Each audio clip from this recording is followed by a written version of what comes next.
Praise the lord. ఈరోజు దేవుడు నీకు ఇస్తున్న వాగ్దానం ఏంటంటే 2వ దినవృత్తాంతములు 19వ అధ్యాయము 11వ వచనం. మరియు ప్రధాన యాజకుడైన అమర్య యెహోవాకు చెందు సకల విషయములను కనిపెట్టుటకు మీ మీద ఉన్నాడు.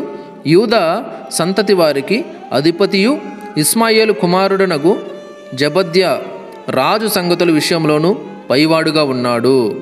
లేవీయులు మీకు పరిచారకులుగా ఉన్నారు.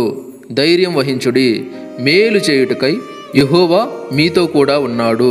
ఇక్కడ యెహోవాకు చెందు సకల విషయములను కనిపెట్టడానికి ప్రధాన యాజకుడైన అమర్య మీ మీద ఉన్నాడు అని చెప్పేసి చెప్తున్నాను అన్నమాట. అలాగే యూదా సంతతి వారికి అధిపతియు ఇస్మాయేలు కుమారుడునగు జబద్య రాజు సంగతుల విషయంలోనూ పైవాడుగా ఉన్నాడు అని చెప్తున్నాను అనమాట. లేవీయులందరూ కూడా వీరికి పరిచారకులు అని చెప్తున్నాను అనమాట.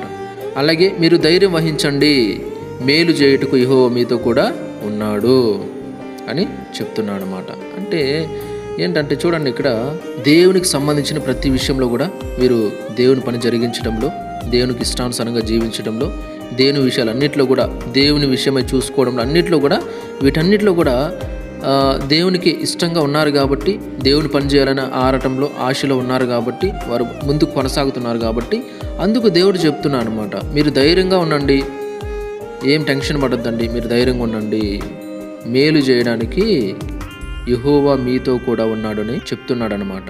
ఓకే, కాబట్టి దేవుని విషయంలో మన జీవితం ఎలా ఉంది, మనం ఇంతవరకు మనం ఎలాంటి జీవితం జీవించినాం, ఎలాంటి పరిస్థితుల్లో ఉన్నాం, ఎలాంటి స్థితిగతుల్లో నడుస్తున్నాం అన్నీ మనం ఆలోచించుకోవాలి. ఒకప్పుడు లోకంలో ఉన్నాము, లోకంలో ఉన్నప్పుడు మన జీవితం ఎలా ఉండింది, ఇప్పుడు దేవునిలోకి వచ్చిన తర్వాత, దేవుని నమ్ముకున్న తరువాత మన జీవితం పూర్తిగా మారిపోయింది కదా.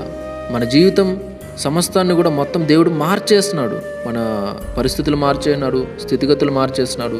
మన అవసరాలు ఏదన్నా ఉంటే వాటిని కూడా మనకి దేవుడు సమస్తాన్ని అన్నీ ఇచ్చాడు, ఇస్తున్నాడు. Praise the Lord. కాబట్టి దేవునిలోకి వచ్చిన తర్వాత తిరిగి మళ్ళీ లోకంలోకి కలిసిపోకూడదు. దేవుడు ప్రతి మనిషి పట్ల ఒక ప్రణాళిక అనేది కలిగి ఉన్నాడు.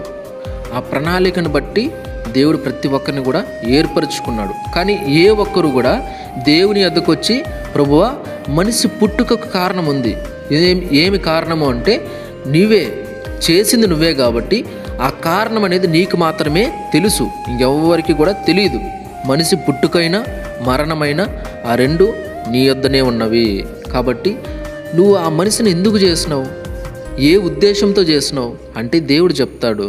మనుషులందరినీ చేసిన వారందరి పక్షముగా, ఒక్కొక్కరి పక్షముగా ఒక్కొక్క ఉద్దేశాన్ని నేను కలిగి ఉన్నాను, ఒక్కొక్క ప్రణాళికను నేను కలిగి ఉన్నానని దేవుడు చెప్తారనమాట. అందుకే ప్రతి ఒక్కరు కూడా దేవుని వద్దకు వచ్చి మోకరించి, ప్రభువా నా పట్ల నువ్వు ఏ ప్రణాళిక కలిగి ఉన్నావు, నా పట్ల నువ్వు ఏ ఉద్దేశాలు కలిగి ఉన్నావు నాకు చెప్పండి. నేను క్రైస్తవుడిగా మిమ్మల్ని నమ్ముకున్నాను, ఈ లోకంలో నుండి ప్రత్యేకించబడ్డాను. కాబట్టి ఇంకా ఈ లోకం కొరకు కాదు, ఈ లోక సంబంధమైన ఆకర్షణలు, ఈ లోక సంబంధమైన ఇచ్చలు, ఈ లోక సంబంధంగా నేను జీవించడం నాకు ఇష్టం లేదు. ఆ జీవితాన్ని ఆల్రెడీ నేను ఎప్పుడూ సమాధి చేసేసాను. తిరిగి మీలో నుంచి నేను మళ్ళీ జన్మించాను. కాబట్టి ఇక ఆ జీవితం నాకొద్దు. మీరు నా పట్ల ఏ ప్రణాళిక కలిగి ఉన్నారు, ఏ ఉద్దేశం కలిగి ఉన్నారు చెప్తే నేను దాన్ని చేయడానికి ముందుకు వస్తాను అని దేవుణ్ణి అడగాలి. అడిగినప్పుడు ఆయన చెప్తాడు. నువ్వు ఎప్పుడైతే దేవుని విషయమై ఆయన ప్రణాళికను నెరవేర్చాలని, ఆయన ఉద్దేశాలు నెరవేర్చాలని ముందుకు వస్తావో దేవుడు ఖచ్చితంగా నీకు తోడుగా ఉంటాడు, సహాయం చేస్తాడు. నీకు తెలుసా, ఇంతవరకు నీ జీవితంలో నాకు అది కావాలి, ఇది కావాలి, అది ఉంటే బాగుండు, ఇది ఉంటే బాగుండు నువ్వు చాలా అనుకుంటావు. అవి అంతవరకు నెరవేర్చబడకపోవచ్చు. కానీ ఎప్పుడైతే నువ్వు దేవుని విషయమే దేవుని ఎద్దుకు వచ్చి, ప్రభువా నేను మీ ప్రణాళికను ఖచ్చితంగా చేయాలని ఆశపడుతున్నాను, మీకోసం బ్రతకాలని ఆశపడుతున్నాను, మీ చిత్తం చేయాలని ఆశపడుతున్నాను వచ్చావో, నీకు తెలియకుండానే ఒక్కోటొక్కటిగా నెరవేరడం నువ్వు చూస్తావు. Praise the Lord. దేవుడు పక్షపాతి కాదు, ఖచ్చితంగా నీకు ఇవ్వాల్సిన ప్రతిదీ ఇస్తాడు. కానీ నువ్వు అడిగింది నీకు మేలుగా ఉందో లేకపోతే నీకు కీడు తెచ్చేలాగుందో అది నీకు తెలీదు, ఆయనకు తెలుసు. అందుకే ఆయన నీకు ఏదైనా సరే మేలైనదే ఇస్తాడు. నువ్వు అడిగిన దానికంటే మేలైనదే నీకు ఇస్తాడు ఆయన. Praise the Lord. కాబట్టి ప్రతి ఒక్కరు కూడా ఆలోచించండి.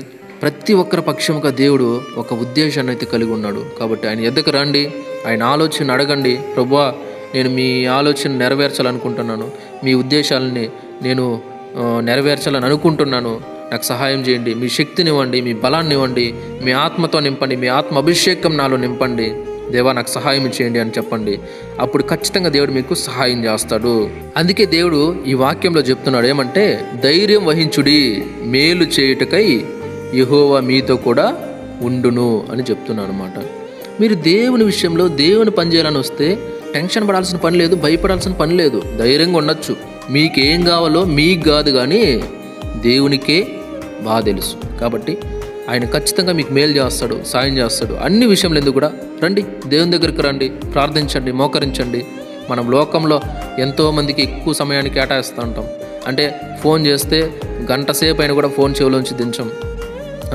ఎవరితోన్నా మాటలు పెట్టుకుంటే అది గంటలు గంటలు గడిచిపోతాయి. ఎక్కడికన్నా వెళ్తుంటాం, ఏదైనా చేస్తుంటాం, గంటలు గంటలు టైం వేస్ట్ చేస్తుంటాం. సినిమాకి పోతాం, 3 గంటల సేపు టైం వేస్ట్. టీవీ ముందర కూర్చుంటాం, గంటలు గంటలు వేస్ట్. సెల్ ఫోన్ ముందర కూర్చుంటాం, గంటలు గంటలు టైం వేస్ట్. ఇలాగే సమయాన్ని వ్యర్థపరుస్తూ కూర్చుంటాం. కానీ దేవునికి సమయాన్ని ఇవ్వాలి, దేవునితో నేను మాట్లాడాలి. ఈ లోకంలో ఏముంది, అంతా ఒట్టిదే కదా. దేవుని దగ్గర కూర్చుంటే ఖచ్చితంగా దేవుడు నాకేదో ఒక విషయం తెలియజేస్తాడు, ఏదో ఒక విషయం బయలుపరుస్తాడు. అది తెలుసుకుందాం, దేవుని పని చేద్దాం అనే ఆలోచన మాత్రం కలిగి ఉండం. అందుకే దేవుడు చెప్తున్నాడు, ఖచ్చితంగా మీకు మేలు చేస్తాను, మీరు టెన్షన్ పడాల్సిన పని లేదు, భయపడాల్సిన పని లేదు, నేను ఖచ్చితంగా మీకు మేలు చేస్తాను అని చెప్తున్నాను అనమాట. అందుకే రండి, దేవుని దగ్గరికి రండి. ఖచ్చితంగా సమయాన్ని వ్యర్థపరచకండి. ఈ లోకంలో ఏం లేదు, సమయాన్ని వ్యర్థపరచకండి. దేవుని దగ్గరికి రండి, మోకరించండి, ప్రార్థించండి. ఆయన మీ తండ్రి కదా, మన తండ్రి కదా. మన తండ్రి అయితే మనం ఇలాగే చేయాలా? లోకంలో గంటలు గంటలు గంటలు గంటలు రోజులు రోజులు గడిపి మన కష్టం వచ్చినప్పుడు, బాధ వచ్చినప్పుడు, కన్నీరు వచ్చినప్పుడు, మనల్ని ఎవరు పట్టించుకున్నప్పుడు, దుఃఖం వచ్చినప్పుడు, ఏమీ లేనప్పుడు, ఇలాంటి వాటికి దేవుని దగ్గరికి వచ్చి ప్రభు నాకు సహాయం చేయని అడగాల? తప్పు కదా, ఎంత మూర్ఖత్వం అసలుకి. కాబట్టి దయతో అందరూ ప్రతి ఒక్కరు కూడా ఆలోచించండి. ఈ వాక్యాన్ని బట్టి అందరూ దేవుని దగ్గరికి రండి. మీ పట్ల దేవుడు ఏ ప్రణాళికనైతే సిద్ధపరిచాడో ఆ ప్రణాళికను అడగండి, ఖచ్చితంగా ఆయన బయలుపరుస్తాడు. దాన్ని చేయడానికి అందరం ముందుకెళ్దాం. Praise the Lord. రండి, ప్రార్థన చేసుకుందాం. మహాపరిశుద్ధ మహోన్నత సర్వాధికారి మీకు స్తోత్రములు తండ్రి. దేవ, మరొకసారి మీ కృపా కనికరాన్ని బట్టి ఈ వాక్యము ద్వారా నాతో అందరితో మాట్లాడినందుకు స్తోత్రము. అవును ప్రభా, ఇంతవరకు నేను లోకంలో ఉన్నా, ఇంతవరకు ఈ లోకయాచ్చులు, శరీరేచ్ఛలు, ఈ లోకపరంగా నేను జీవించాను స్వామి. కానీ తండ్రి, ఈ వాక్యం విన్నాక నేను ప్రభా మీరు నాతో మాట్లాడారనిపించింది. మీరు నాతో మాట్లాడి నన్ను బలపరిచినందుకు స్తోత్రాలు. కాబట్టి ఇక నుంచి ఈ లోకానుసారమైన జీవితం నేను జీవించను స్వామి. ఎంతమంది అయితే ఇలాంటి స్థితిలో ఉన్నారు, ఎంతమంది అయితే ఈ లోకానుసారమైన జీవితంలో గడుపుతున్నారు, సమయాన్ని వేస్ట్ చేస్తున్నారు ప్రభు, వారందరినీ పేరు పేరుని జ్ఞాపకం చేసుకుని వారందరూ మీ వద్దకు తిరిగి రావడానికి దేవా సహాయం చేయండి. ద్వారములు తెరవండి, కృప చూపెట్టండి. మీకు స్తోత్రములు.